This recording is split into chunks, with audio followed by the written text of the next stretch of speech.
Today I brought a giraffe. It's a small statue that my sister gave me when I got my first job. So I put it on my desk in my first job, and it followed me throughout all my jobs, so it was always on my desk. A giraffe has the overview and is, well, it represents looking from a distance towards a whole lot of things and keeping the overview. And also peace, rest, fairness, honesty. These are things that apparently are coupled to a giraffe. So yes, it represents me and my career. In school, I really liked mathematics, I liked science, and that brought me to geography, because geography is a combination of physical science, very exact sciences, but also humanity and what is the impact of human on the world. When I graduated my master's degree in geography, first I went to work in a corporate business as a GIS expert, so Geographical Information Systems, IT in geography. I did this for 1 year, but I felt like I want to learn more, and then an open position came at KU Leuven in geography, in geomorphology, for a PhD student. So I applied, not really knowing what I was doing, but then I got the job and I started a PhD, and yes. My topic was about landscape evolution in Belgium, and my goal was to develop a model that simulated landscape evolution over the last few thousands of years.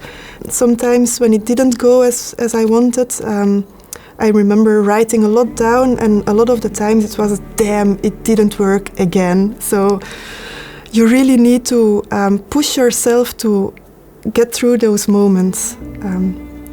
Actually, in my third year, there was a moment that I wanted to quit. So I actually started applying for other jobs.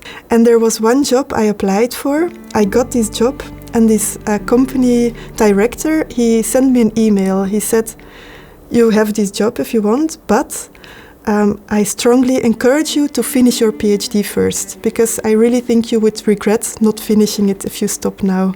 And I thought, yeah, he's right. I really have to continue and try to finish this, and otherwise I would definitely regret I did not finish it.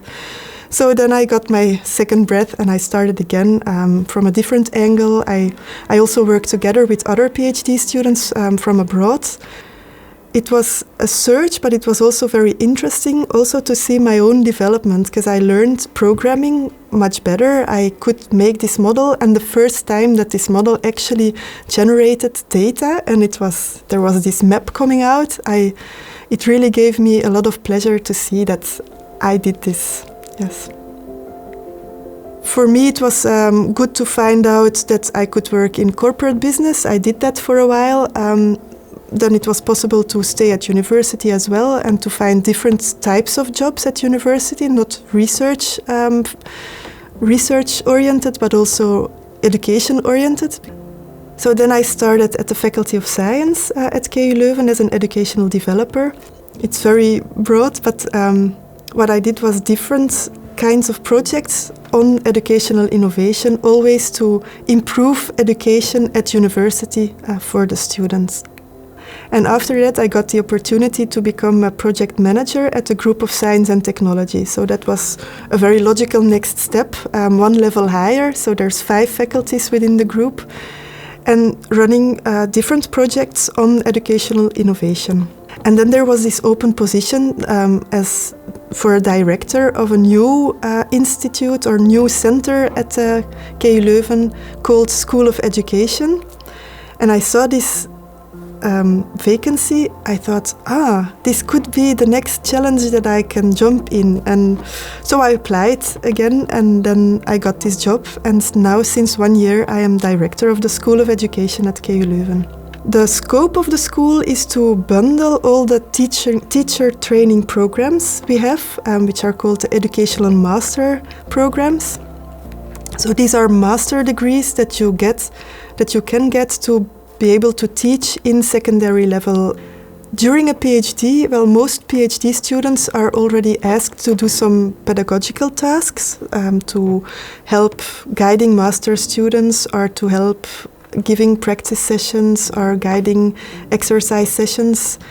So it's the educational aspect is already there during a PhD. Normally an educational master takes 1 year if you already have a domain master. But you can combine it with a PhD, spreading it over 4 years. So then each year you do a piece of this educational master, and in the end you don't only get your PhD, but you also get the diploma for your educational master. As a PhD student, you are integrated in part of a department, a research department, so you are very much involved within this department and you don't always see what's going on outside of this department. So I would also advise search these possibilities and also try to develop skills, maybe not completely coupled to your research field itself, but also more generic. And not just be a T profile with one very deep topic and then generic skills, but to become an M profile, which is what I discovered of myself, with a few deeper expertise, but also many generic skills. I learned a lot during my PhD, technical things, also about geography, about making modeling, about programming, but also as a person I realized that sometimes when it goes difficult you also have to be persistent and just have faith that it will end okay. You will get there and then life will get you in other places and it's okay.